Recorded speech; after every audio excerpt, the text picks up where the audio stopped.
Welcome back to the Universalis podcast. I am Martin Kochański, the creator of Universalis, and in this episode I'll be looking at the highlights of the week ahead, starting with Sunday the 20th of October. If at any time towards the end of last century or the beginning of this you asked someone at random, honestly anyone at all, who the Pope was, they would have known. Any time before then or since then they wouldn't. That is not a value judgment on the popes in question, but a simple fact. The answer back then was, of course, John Paul II. Tuesday the 22nd is his feast. The 16th of October 1978, in retrospect, was a historic day. On the day itself, we didn't know that. On the day itself, it was more like a comedy. The media always rather liked popes because they weren't complicated to report about. If anything, they were rather quaint. The papacy is the world's oldest monarchy, and the Vatican is its smallest state. From time to time, one pope died and another was elected, amid ceremonies somehow involving coloured smoke.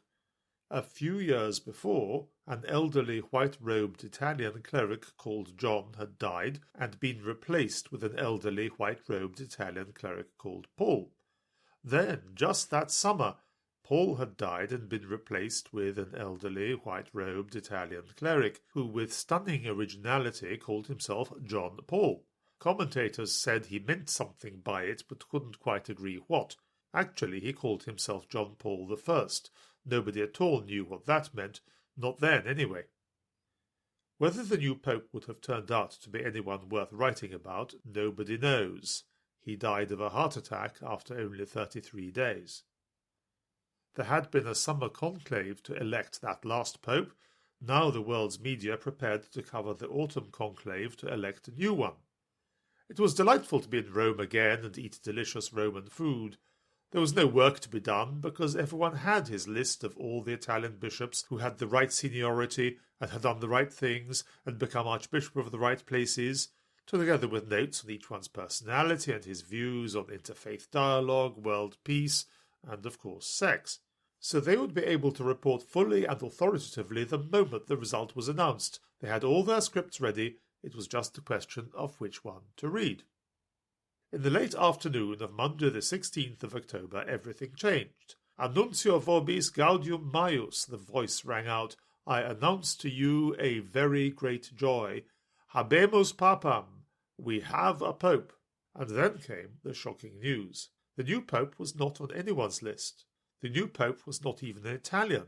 The new pope was from Poland, the first non-Italian pope for more than 400 years. The man elected pope was the Archbishop of Kraków, Karol Wojtyła, and it was delightful to watch the BBC newsreaders struggle for hours not knowing how to pronounce his name.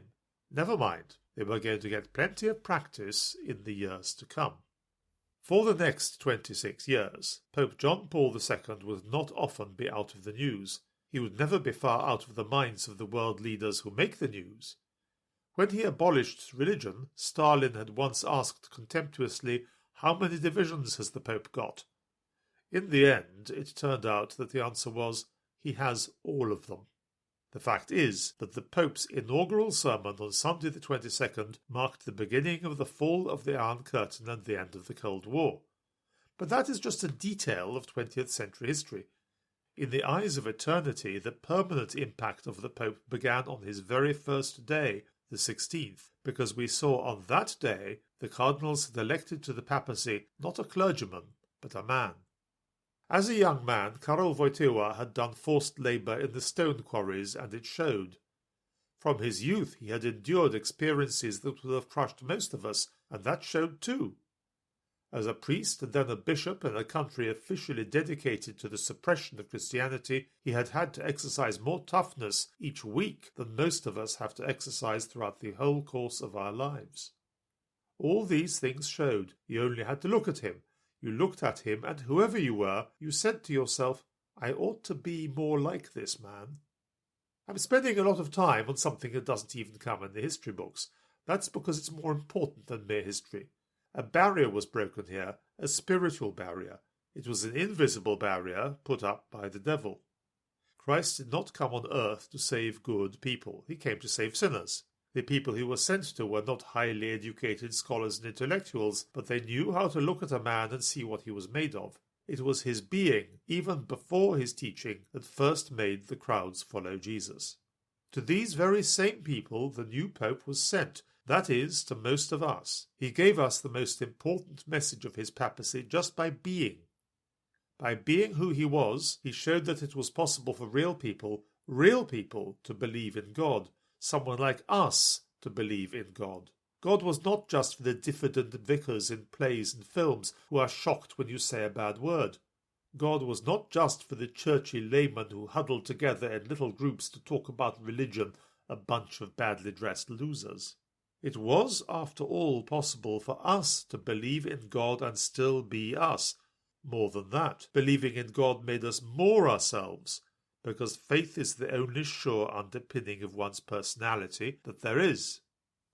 The devil likes invisible barriers because what you can't see, you can't fight against. But Pope John Paul II smashed that barrier just by being Karol Wojtyła. Thus a big part of what God needed a new pope to accomplish was accomplished before the new pope did anything at all. You can still look at a picture of Pope St. John Paul II today and catch yourself saying, I want to be like you. Being is good, but in the end, being isn't enough unless it blossoms out into doing. The action started in Pope John Paul's inaugural sermon on Sunday the 22nd of October 1978. The words he uttered then set in motion the freeing of 100 million people from slavery, but looking to the future, that may turn out to have been the least of their effects. There was no loud call to action of the kind you might have expected. People, rebel! People, rise up against your oppressors! No.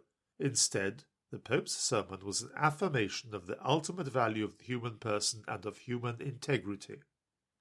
The Pope's call to action was simple. It was eternal. Indeed, it had all been said before.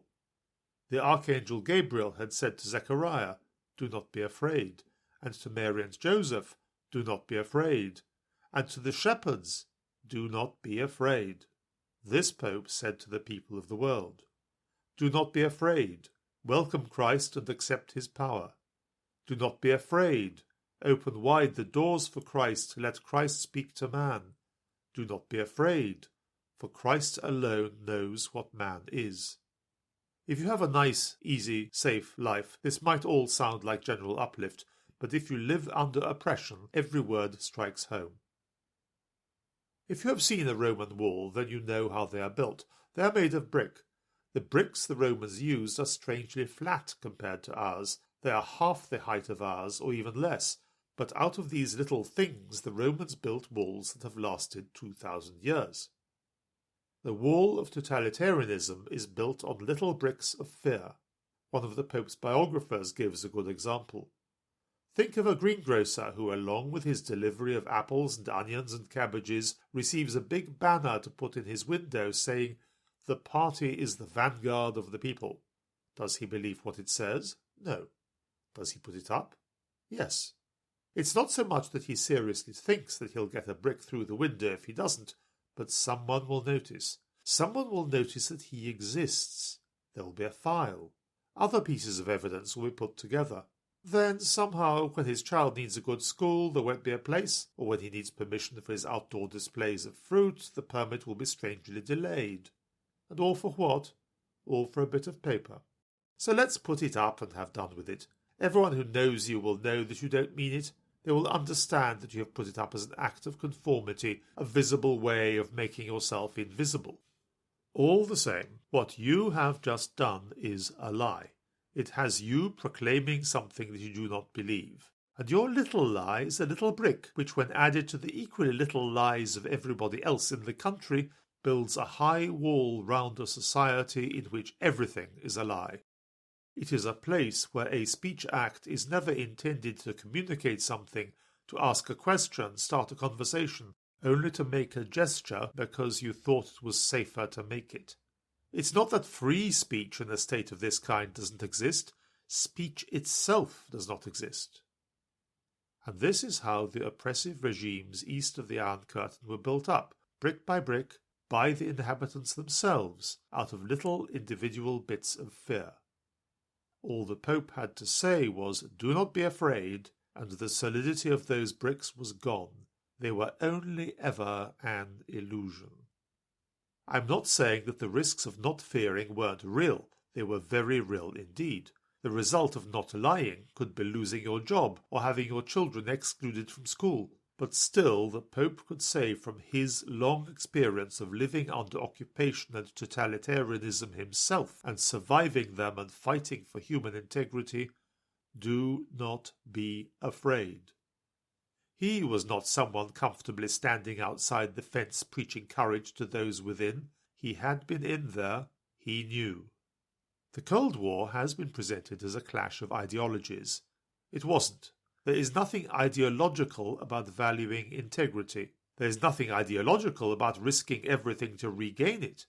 And the strange relative bloodlessness of the fall of the Iron Curtain must surely come from the fact that so much of it was all about integrity. The ending of the slavery offered the restoration of that integrity not only to the oppressed, but also to their oppressors. There is much more that could be said about John Paul and the world, but let's turn to the Church. At the Second Vatican Council, the Church appeared to make a very credible suicide attempt. In some parts of the world, this has turned out quite successfully. That's because, in many countries, the message the clergy heard on the ground came in just two parts. Part 1. Everything you did in the past is now wrong. Part 2. We are not going to tell you what to do instead. Just teach your people whatever you think they want to hear. Or at least that was the message that people understood. And as for the faithful those clergy were meant to be serving, they had been used to a church which had over the millennia worked out a defined teaching on most things. You might disagree with it or disobey it, but at least you knew it was there. Now they were apparently being told there was nothing there at all.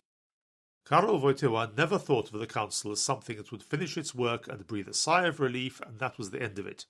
A council could only be a beginning. A church that renews itself has to renew itself at all levels. As Archbishop of Kraków, when he returned from the council, he set in motion a program of prayer, discussion, evangelization, centered on and engaging with all the documents of the council, studying its sources and working through all its consequences. The project involved people of all kinds, men and women, clerical and lay, workers and intellectuals, thousands of them. It took 7 years.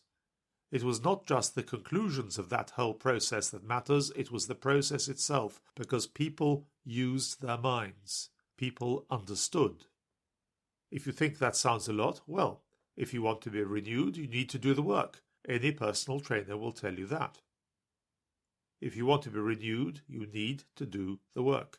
One of the key decisions of the Second Vatican Council was that a new, complete, comprehensive Catechism of the Catholic Church needed to be written, setting out the whole of the Church's teaching, explaining it, and giving the justification for the teachings and beliefs. The bureaucracy stalled the project as much as they could. So did some bishops who thought that tell the people what they want to hear was a good policy. But the new pope was too much for them because, as he said, what the council had commanded must be done. The Catechism of the Catholic Church was published in French in 1992, and after further last-ditch obstruction it came out in English in 1994. Over 7 million copies have been sold. Pope John Paul II died in 2005. The BBC, which being fundamentally British has long ignored the activities of foreign bishops, found itself broadcasting the entire Requiem Mass live. Watching it, the transition from praying for John Paul in his last illness to praying to him in heaven has never felt more natural. John Paul II continues to inspire us as a man because he shows it really is possible to be a Christian and still be human. Indeed, that may be the only way of being fully human at all. John Paul's "Do not be afraid" still resonates, and it always will, because it will always be needed. When you find yourself told to put up a banner in multicolored stripes to patronize one section of the community, or display a poster condescendingly praising members of this or that race, or do something else to show that you are thinking exactly as the government wants you to think, remember the Pope and the greengrocer. remember that your prison of meaninglessness and lies is built out of the bricks of your own fear. Value yourself. Value your own integrity enough to hold on to it no matter what. As Pope St. John Paul II told us on the first Sunday of his papacy, do not be afraid. Do not be afraid.